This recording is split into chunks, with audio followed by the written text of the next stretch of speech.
On the Verge, the journey of a lifetime.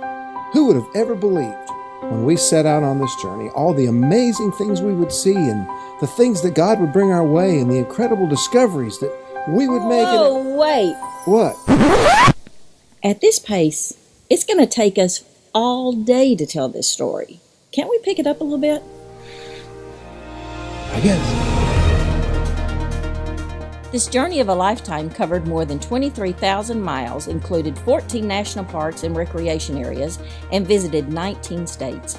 We spent an entire day fishing on an alpine lake in Colorado, donning jackets and dodging rain showers, only to quickly shed the jackets and hastily apply copious amounts of sunscreen. We dipped our feet in the Atlantic Ocean and then split a fresh seafood dinner while celebrating our 20th wedding anniversary with dear friends. At the first rattle out of the box, we had the unexpected joy to share in the arrival of a new grandson, and then found ourselves able to pitch in and help out just a little during his rocky start. Toward the end of year one, we were privileged to spend a few weeks with our son and his wife during their first weeks of expecting yet another grandchild. Shonda and I marveled at the mountains in Texas and the deserts in Colorado. We were consistently amazed in the reality that a mere day's drive could change the landscape so drastically. We discovered the barren, breathtaking beauty of Utah and drank the sweet sunshine of an early spring in New Mexico. We switched on the air conditioner during the day to escape the summer heat of the desert, only to power up the heater at night to fight back the chill of the mountain air. We have trekked well over 100 miles on foot. We hiked through the mountains, deserts, and forests, sometimes all in the same day. We had lunch in the very place that John Wayne filmed True Grit, and I summited a Colorado mountain. We turned our truck around at the very spot that Forrest Gump determined he was tired and that he was done running. And we sat for an hour in the silence of serenity, simply holding hands in the twilight, swinging gently on an aging wooden swing overlooking a picturesque Ohio lake.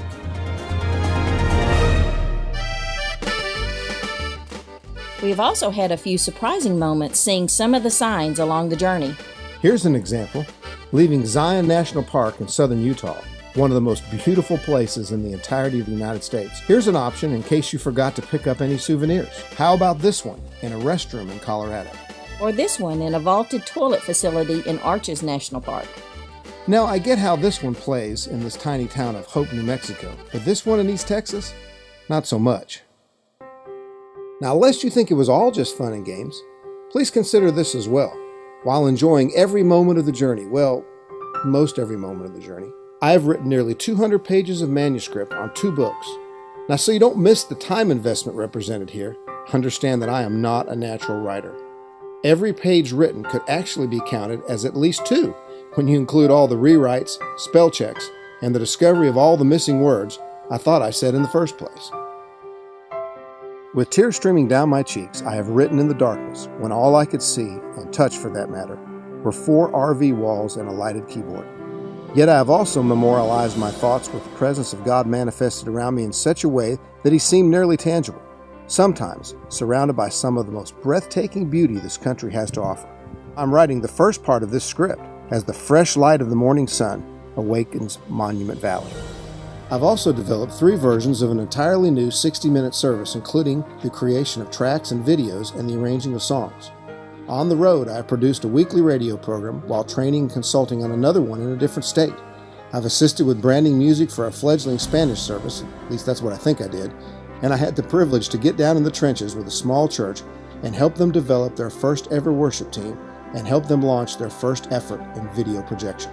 And we have done all of this while telling Matt's story nearly 30 times to over 5,000 people. I have sat in the rear of many different venues during the live worship event, performing my tech duties, and literally watched the power of Matt's story impact lives. I have heard the shouts, and I've seen the tears, and I have experienced my share of both. I've seen God move in the lives of people, producing responses like these from men who were a part of these events in entirely different parts of the country. My wife has a rare cancer and is in hospice care. I purchased your book and DVD, and when I got home, I put it in for her. I can't even explain other than to say it was very moving. I could tell you of the family who had just lost their son, or the tiny church that had lost 2 church members to cancer in the 2 weeks just before we were to share Matt's story, even though we scheduled the dates nearly a year in advance. I could tell you about the young mother whose husband had just died, leaving her to raise their children alone, or the man who had just gone through a divorce and felt for the first time that he had found genuine hope.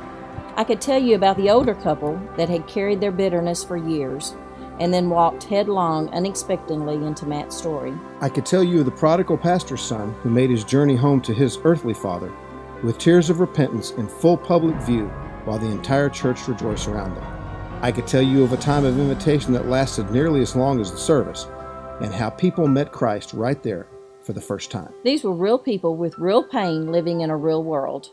A world that we had the privilege of watching Matt's story invade and watching God use it to change their hearts. Wow, this first year has truly been the journey of a lifetime, and we're not done yet.